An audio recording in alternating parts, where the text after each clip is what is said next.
In the Atacama desert, no flowers bloom, no insects buzz, no rain ever falls. This is the driest place on Earth.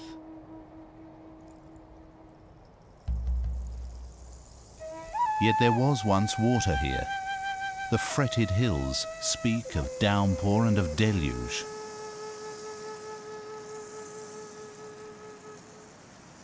But why are these sun-baked watercourses now so utterly dry?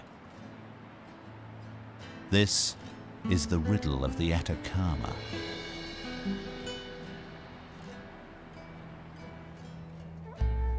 Stretching down the western side of South America, Chile is an extremely long, narrow country. In the north is the Atacama Desert. It's confined by the Pacific Ocean on one side, and on the other, the mighty Andes Mountains. Here, beside the Atacama, nestled on the roof of the Andes on a great high plain called the Altiplano, there is water, and there is life.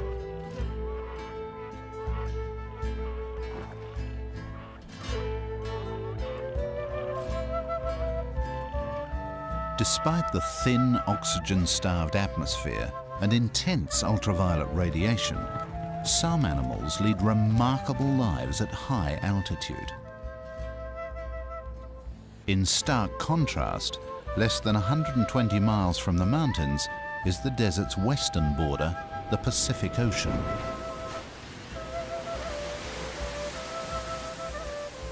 The sea's riches attract some unlikely hordes.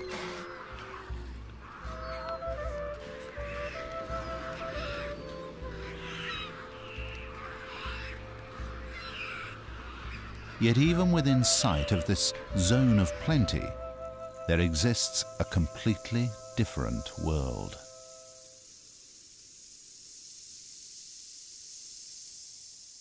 The sterile Atacama Desert is devoid of movement and of sound. Could any life exist within the desert's arid heart? The spell of silence is broken by air that sweeps down from the Andes. The fierce desert heat spins the cool air skywards.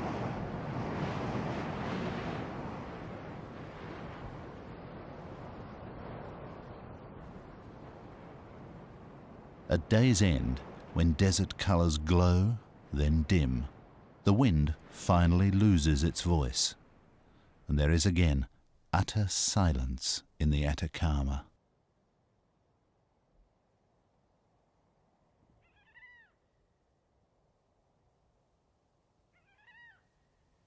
Then, from the dark wilderness, eerie, unearthly cries can be heard.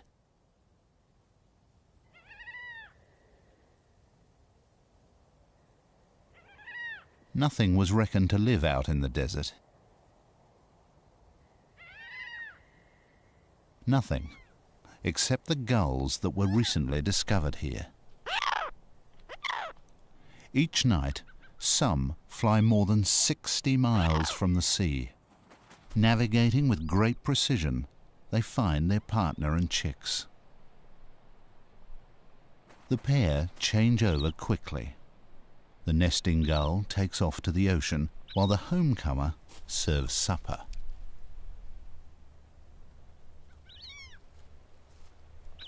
This will be the only meal that the chick will receive in 24 hours.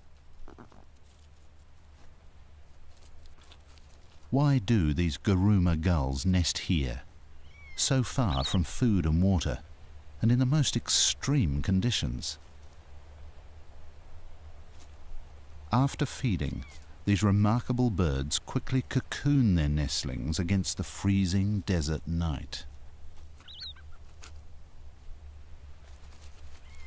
Guruma gulls can withstand these cold conditions, but with the return of the new day, they must cope with the opposite problem, extreme heat.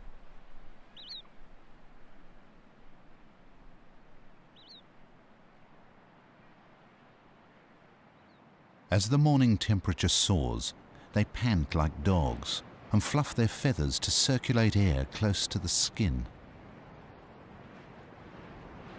Nesting birds stand umbrella-like over their eggs.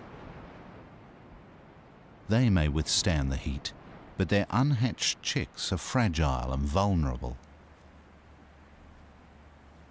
A parent will constantly regulate its brooding routine throughout the long day.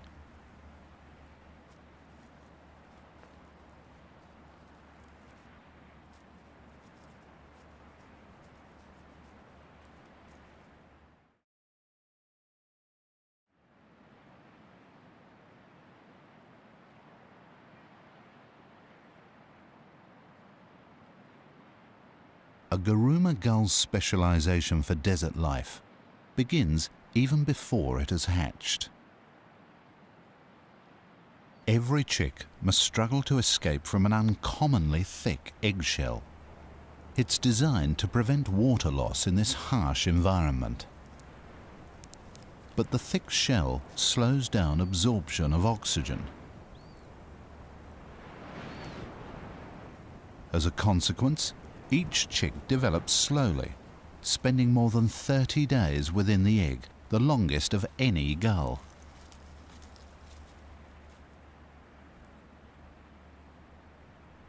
Seven days after hatching, both parents begin feeding at sea by day, leaving their chick home alone.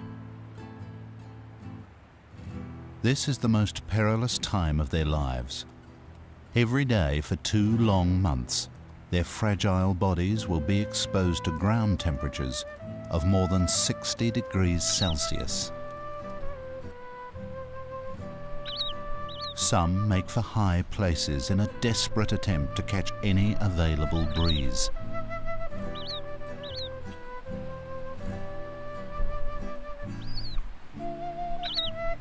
Others use whoever or whatever they can as sunshades.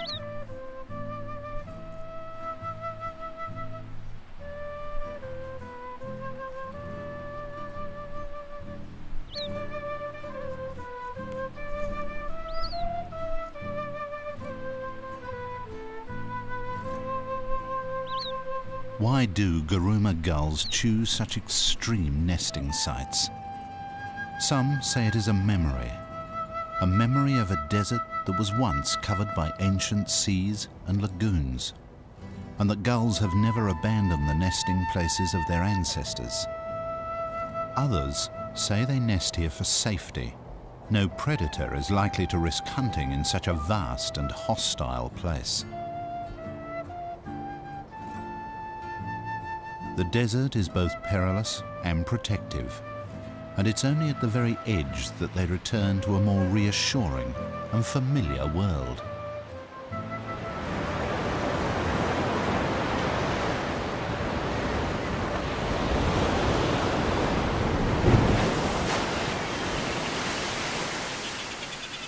The contrast between desert and ocean could not be greater. Guruma gulls go fishing in one of the richest seas in the world. Their existence in the desert is only possible because this ocean explodes with life. Millions of tons of anchovies and other small fish shoal off the coast of Chile.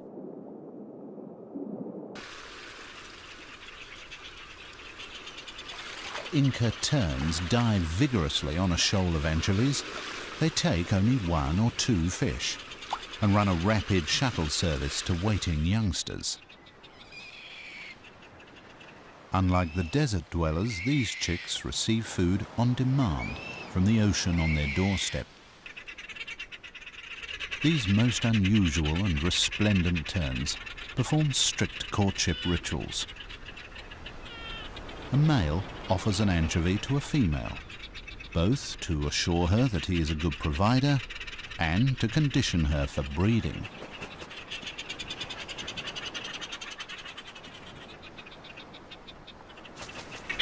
Like brightly attired courtiers in a medieval pageant, they bow appeasingly. And only when due ceremony has been observed is the mating ritual completed.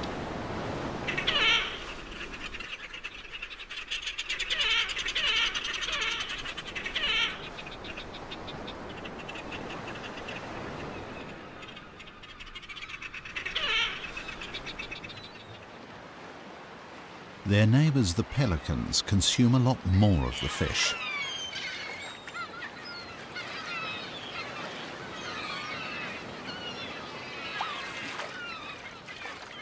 Pelicans can scoop up to 7 pounds of anchovies in their throat pouches.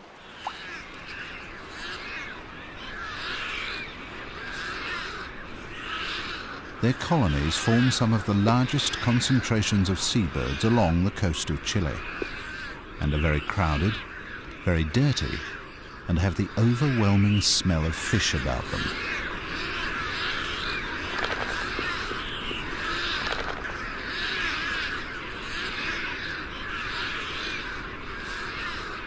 To prevent soiling and infection in a place of filth and parasites, even large chicks lack feathers, looking more like strange prehistoric reptiles.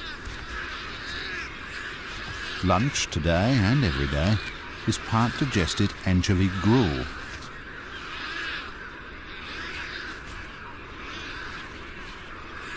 Each chick will receive around 220 pounds of fish before it's feathered and old enough to fend for itself.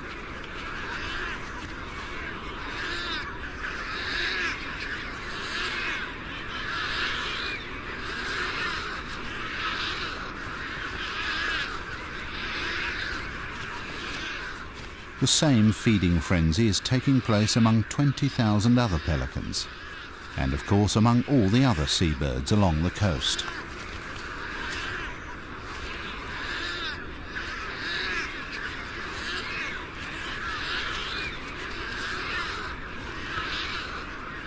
So why is the ocean so incredibly rich and able to support so much life?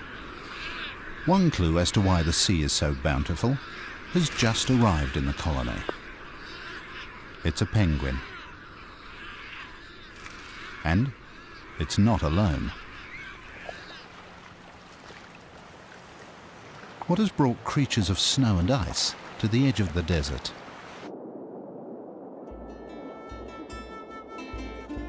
The answer lies in their name, Humboldt penguins. They're here because of the exceedingly powerful Humboldt current. Flowing all the way from Antarctica, it brings great riches.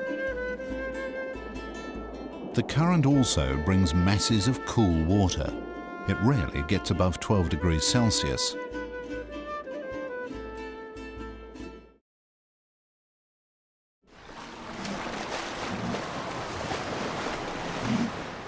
Sea lions, like penguins, can swim in the cold water whenever they overheat.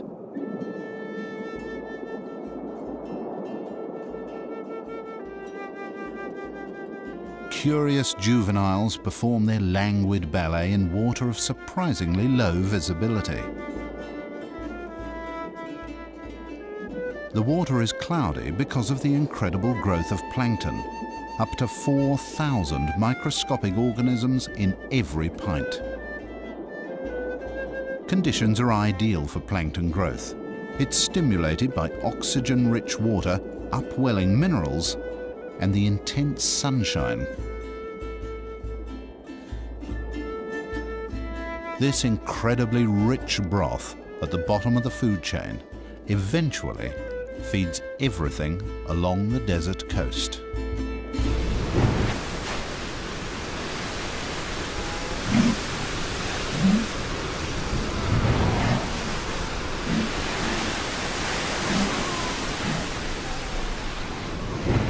But the cold Humboldt current alters conditions above the waves as well. The air above the colony is 10 to 15 degrees cooler than expected at this latitude.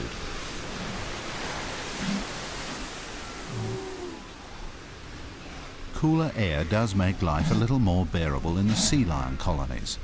Fur coats and layers of blubber are not recommended desert wear.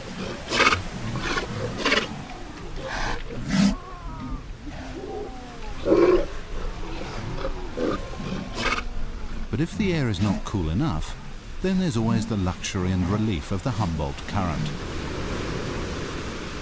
And it's out over the cool ocean that one part of the riddle of the Atacama can be solved. At these latitudes, there exist permanent high-pressure zones generated by dry tropical air. They prevent any clouds bearing rain from reaching the land.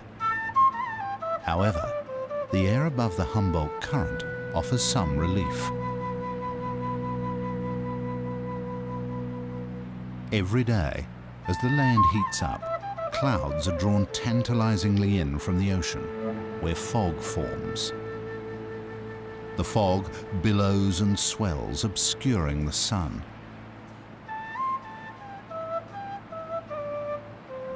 In northern Chile, this fog bank is known as the Camanchaca.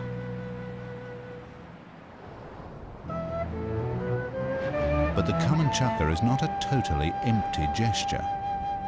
Along the hilltop closest to the sea is a unique community of plants and animals.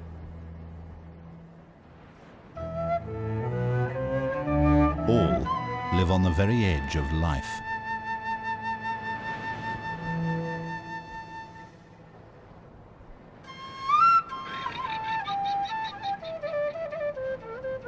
They can only exist here because of the water vapor provided by these daily fogs.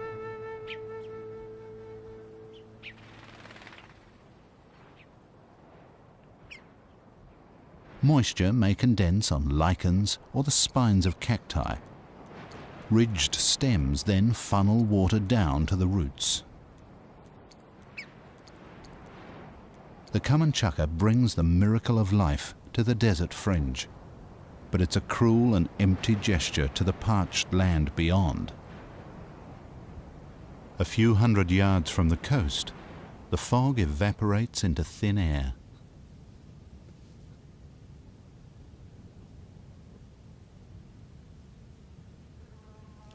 These large South American camels, guanacos, aren't confined to this coastal fringe of life, but some of the plants they feed on are. Guanacos survive on this tough plant material. For water, they will suck lichens like a sponge. The cacti that survive with least water are barrel cacti. On the extreme edge are those that bury half their barrels into the earth to help reduce moisture loss, and they also religiously face the noonday sun to minimize the area exposed to its harsh rays. They mark the edge of the desert, the edge of life. The desert extends southward for more than 600 miles. Always there is a coastal fringe of life. Closer to its southern boundary, a little winter rain assists the fog in growing larger cacti and allows larger animals to gain a greater foothold.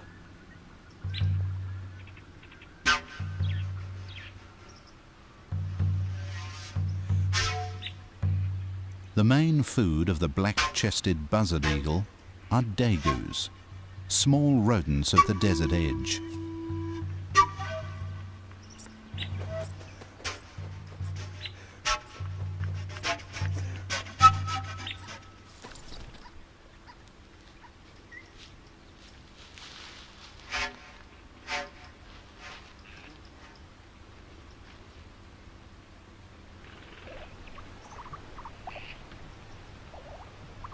Dagoos control buzzard eagle survival through their breeding abilities.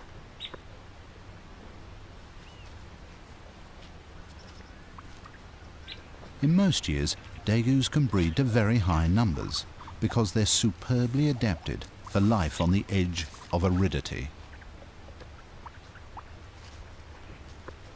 They don't drink water, as there is none. Each animal takes its entire water needs from the plants it eats. And as these plants are very tough and dry, so the dagoo's needs are very small indeed. To prevent overheating and water loss, they emerge in the cool of the morning and again in the early evening to feed close to their burrows.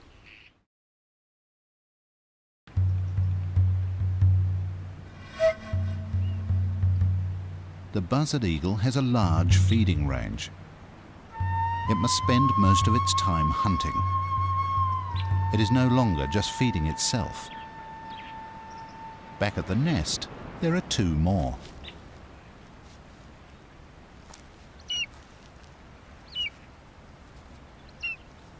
One chick is clearly stronger than the other, but there is a harsh survival logic in its aggression.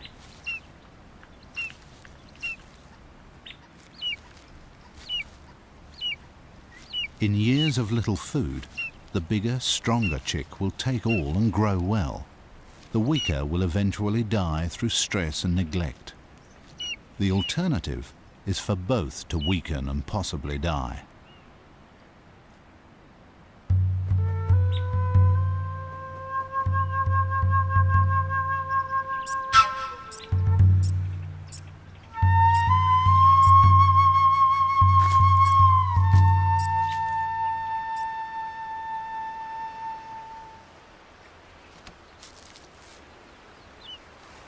The eagle parent returning with food does not play favorites. It dismembers another hapless daegu. It feeds the nearest begging mouth, which always belongs to the stronger chick.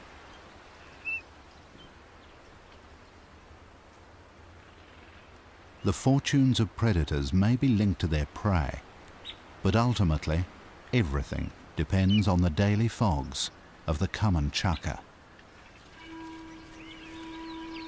This desert fringe has a surprising variety of animals.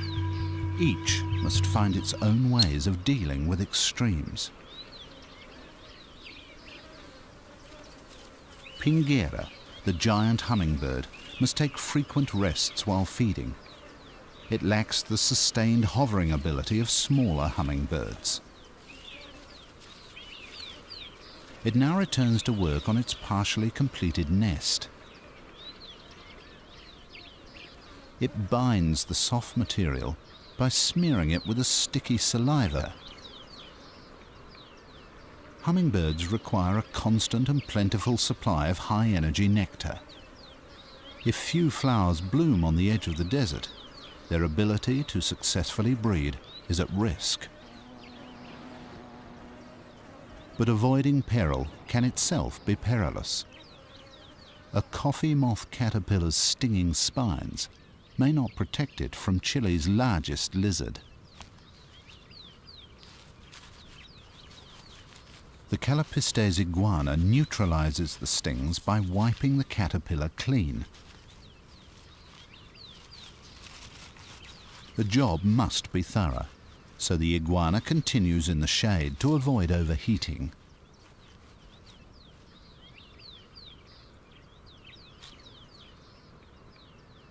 But in the constant balancing act of hunger versus risk, some food remains permanently off the menu. The poisoned hairs on the Chilean tarantula can become embedded in the mouths of desert animals. They know to leave it well alone.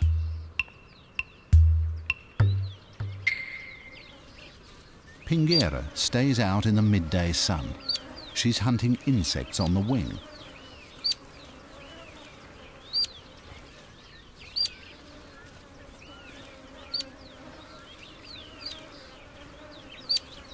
Her young chicks now require protein if they're to survive, but feeding them is an art in itself. It combines the delivery rate of a petrol pump with the aim of a sword swallower.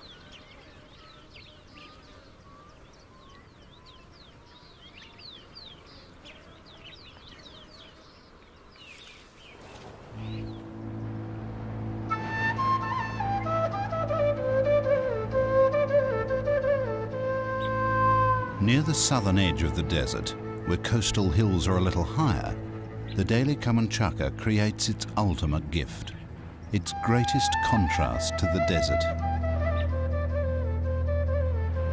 Here, incredibly, a rainforest looms out of the fog.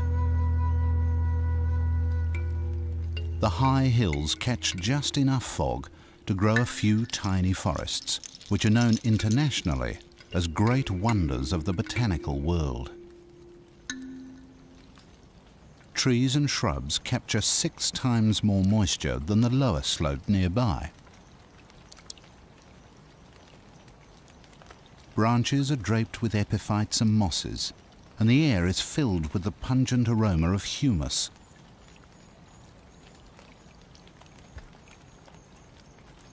It's unbelievable that just a few hundred yards to the east, the driest desert in the world awaits.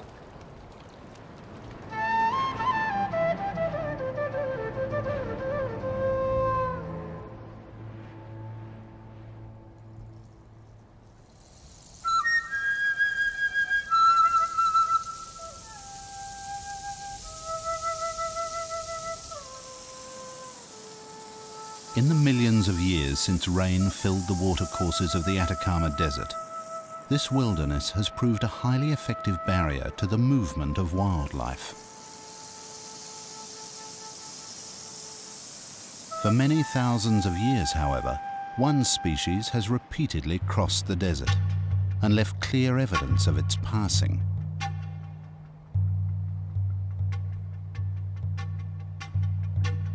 These huge geoglyphs were probably ancient signposts. But what else do these complex and mystifying patterns show? And who were the people who made them?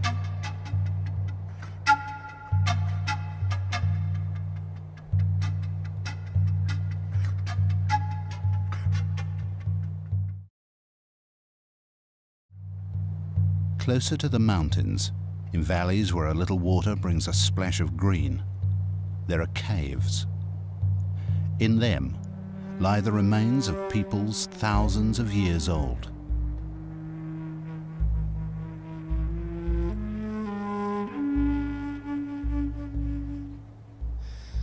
The dry desert air has also preserved their art which speaks of their enduring bonds with the desert and with the mountains to the east.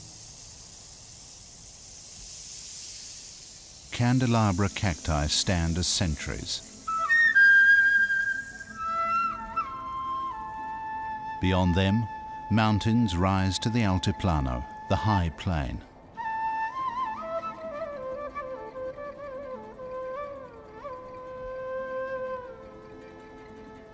This is the home of the descendants of those mummified desert people.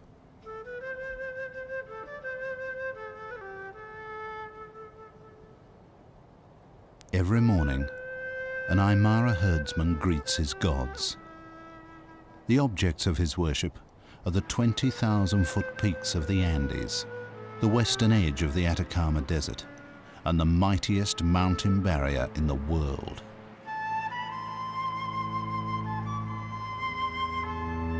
The mountains are flanked by scores of active volcanoes, ominous and potent indicators of mountains in the making.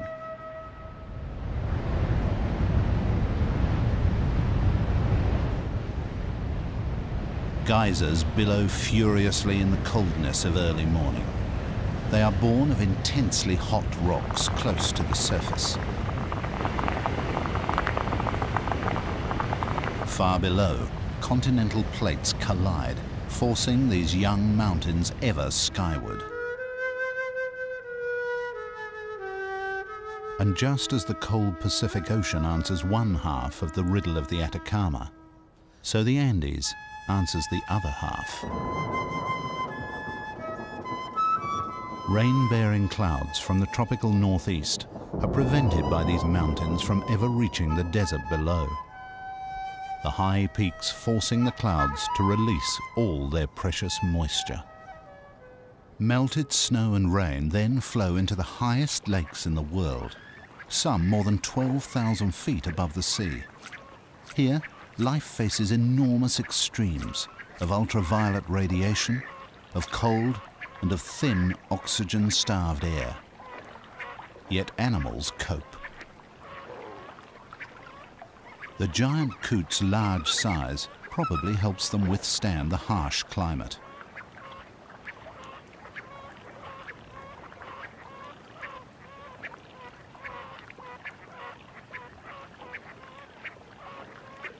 Whenever lakes are ice-free, the birds will gather large quantities of weed to construct huge volcano-shaped nests. But giant coots have yet another all-consuming passion.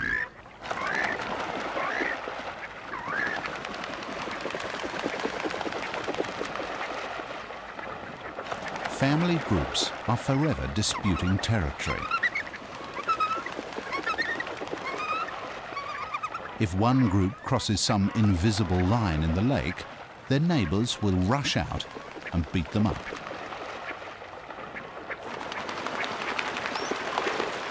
Neither group ever wins the war.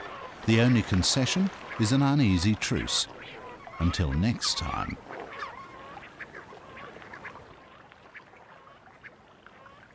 From the high lakes flow rivers and streams which create precious ribbons of green, known as bofedals. For centuries they've been lifelines for the Aymara and their flocks of llamas and alpacas.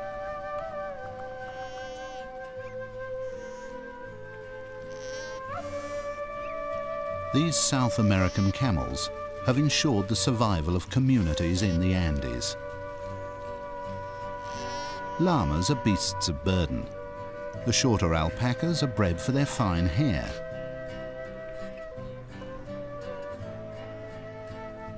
Life above 12,000 feet has demanded adaptations of both the animals and the people who tend them. The blood of both contains high numbers of red cells to extract maximum life-giving oxygen from very thin air.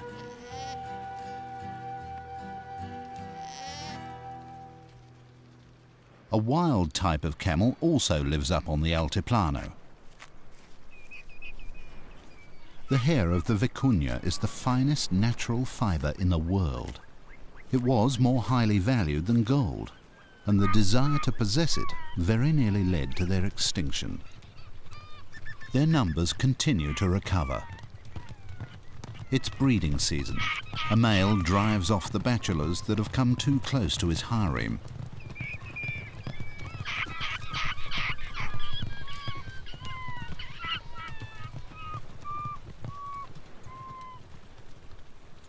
Vicuña rarely pause during these high-speed chases, which may go on for hours. With little oxygen to sustain them, their stamina is extraordinary. The territory holder concentrates his attacks on the leader of the group. The tactic works. The bachelors lose their resolve and drift down the valley, away from his territory.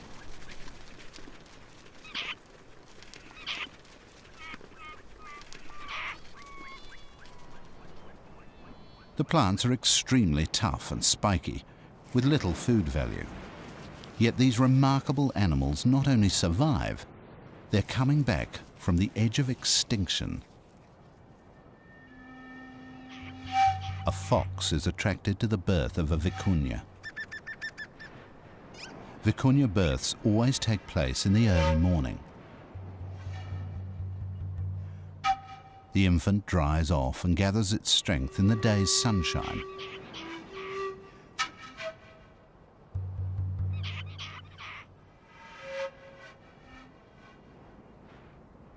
However, with the mother in attendance, there is no chance here of a meal for a hungry fox. But as the supreme opportunist, the fox will take advantage of any food source. These qualities have enabled it to prosper in all of Chile's extremes.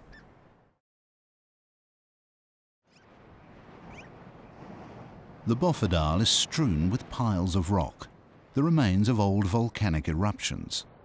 They're much sought after by vizcachas.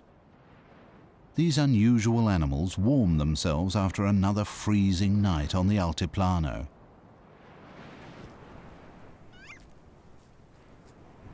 Though vizcachas look and behave like rabbits, they're only distant relatives. They're far more closely related to the Andean big-eared mice, with whom they share the rough grass and the dangers of the bofedal.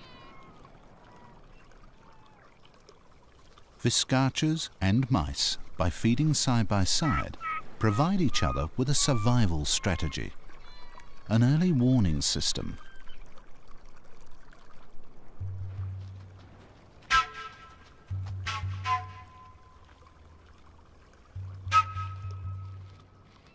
At the approach of the fox, the sentry's whistle alerts the viscachas. But a few mice fail to heed the warning.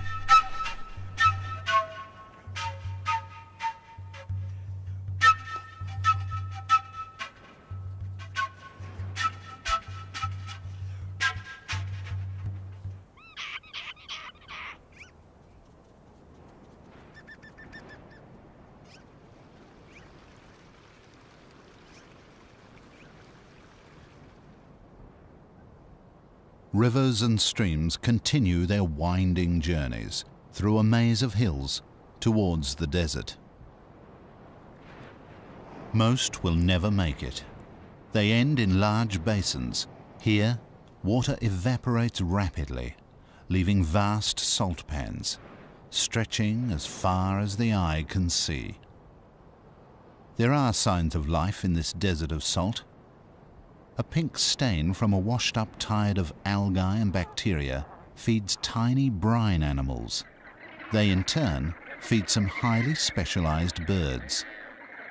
Flamingos gave rise to the legend of the phoenix, a bird said to live for 500 years, then built its own funeral pyre from which it rose reborn and unscathed by flames. Though their feathers are still tinged with those legendary fires, the red colour comes from a carotene pigment in the brine creatures on which they dine. 3 species inhabit the salt lakes. Both the James and Andean flamingos strain the water for the tiniest microorganisms, whereas the Chilean flamingo feeds according to its Spanish name, flamenco chileno.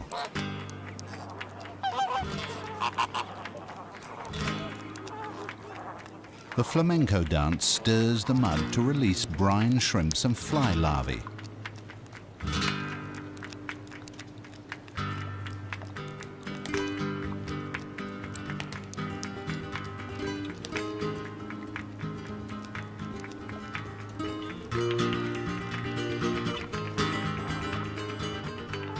Other birds perform ballets of the brine lake.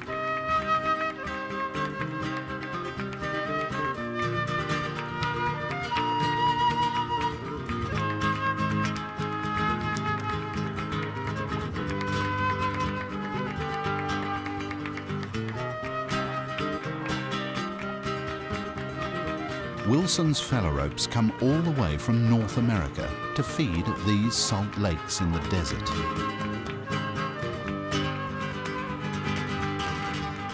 Others live nearby all year round, like Andean geese. But whatever the bird, and by whatever means, scythe, sieve or spear, they all reap the harvest of the salt lake.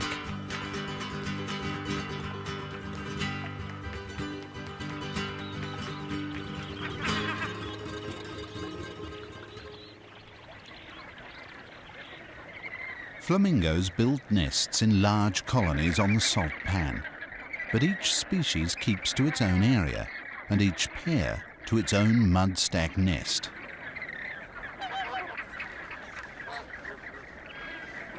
Young chicks are unable to feed themselves.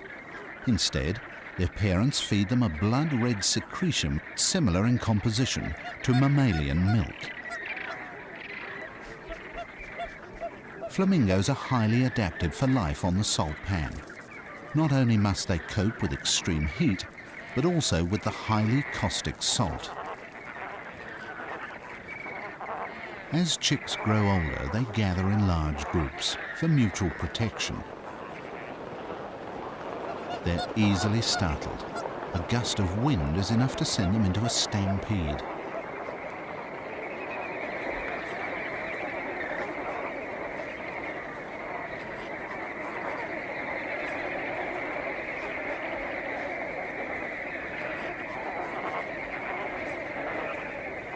These flamingos are true survival specialists. They overcome the heat of the driest desert in the world, where the rules of life are brutally simple: adapt or die.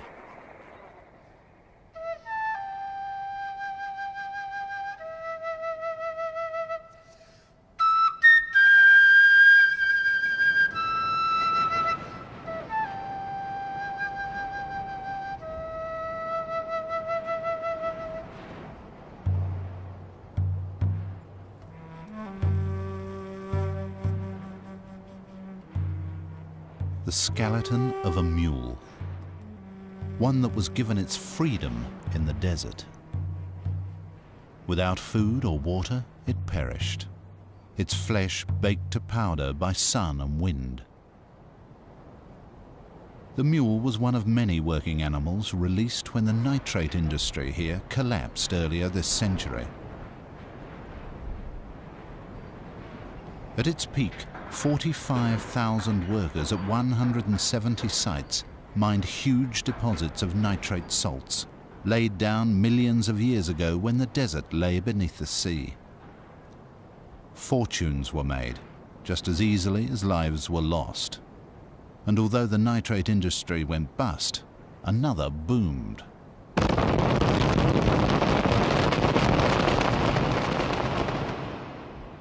The largest man-made hole in the world, at Chuquicamata, has been created in the search for copper. Up to 2% of the rock is pure copper. This is the desert's buried treasure. Copper remains the biggest contributor to the Chilean economy. Ore is taken out of the ground at the rate of 500,000 tons a day. And pure copper rolls out of the desert on huge, never-ending wagon trains. Technology and profit keep people in the Atacama. Should either fail, then they will leave.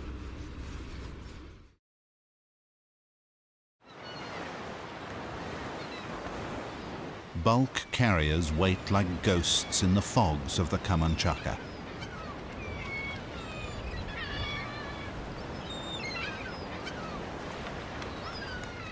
Of all of northern Chile, it is the sea that is the least extreme place to live. The cool and powerful Humboldt Current brings riches beyond belief from distant Antarctic oceans. These riches attract a great variety of predatory fish and marine mammals to the edge of the desert. But they're not the only hunters of the deep.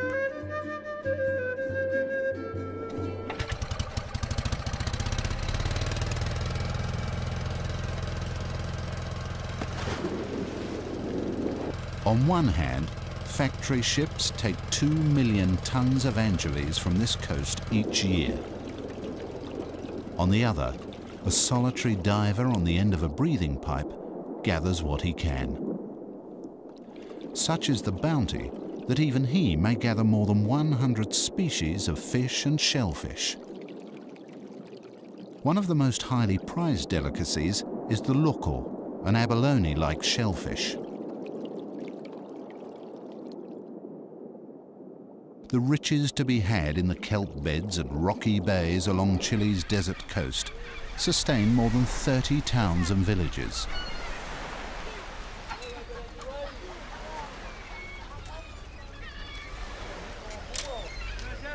This is not commercial harvesting of the sea by factory ships, but small-scale fishing to feed local families. In this way, the needs of the people are no different to that of pelicans or sea lions or penguins. All rely on the bounty of the sea, but that great bounty is balanced on a knife edge. The riddle of the Atacama is explained by a weather machine out beyond the coast. But the weather can sometimes give a twist to that riddle. All creatures that make a home along the coast of Chile live on a border of extreme contrasts. On one side of the shore, there is immense richness. On the other, there is only poverty and sterility. But in some years, the parched desert has its revenge, and the sea becomes as barren as the desert.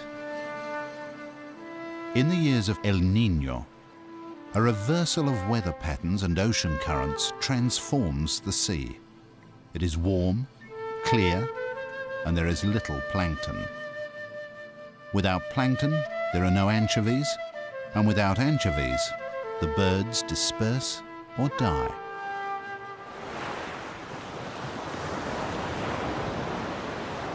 The good years are so good for the Humboldt penguins that they breed twice.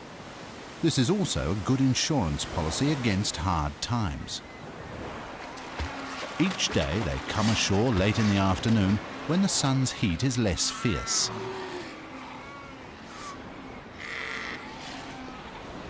But once ashore, they face the problem of life on a bountiful and popular beach.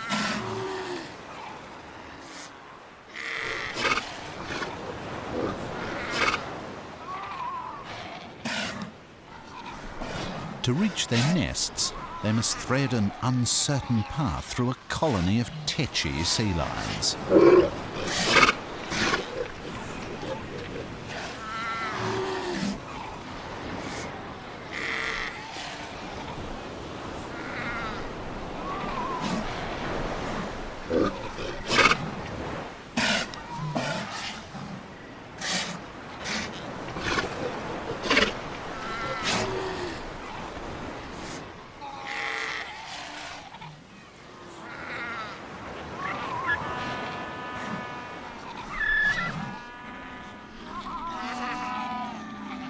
Mission accomplished.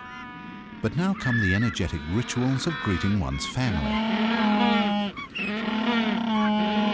This frenzy of calling, preening and courting comes at the end of a day when a penguin may have had to swim 30 miles to fill its belly with fish, a very long way for a small bird.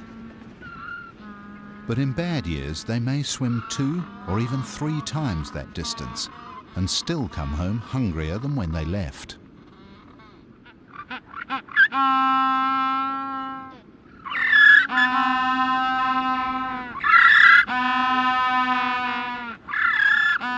But on the whole, Humboldt penguins have made successful, if rather hectic, lives for themselves, next to the ocean current of the same name.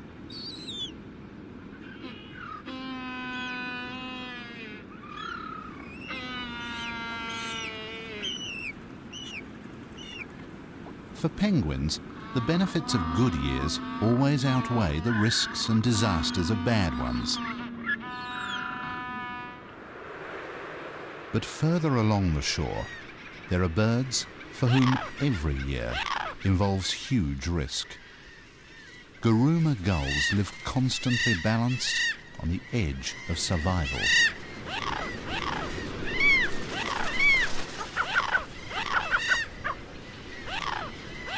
Some have chicks waiting in the desert. Others are still courting and mating. Finally, in the late afternoon, they take off on their long journey. In order to conserve energy, the Guruma gulls ride thermals. This enables them to spiral to great height before striking out on their epic flight into the desert.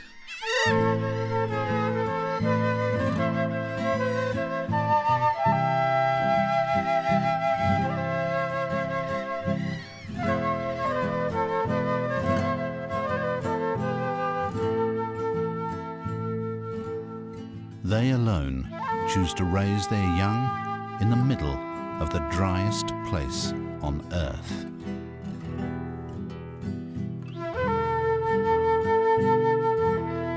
Whether they do it to escape the clutch of predators or in memory of the shores of ancient seas may be another riddle.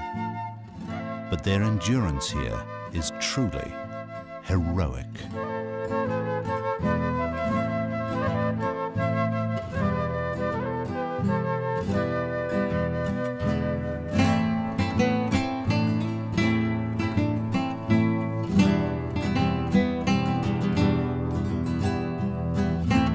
you.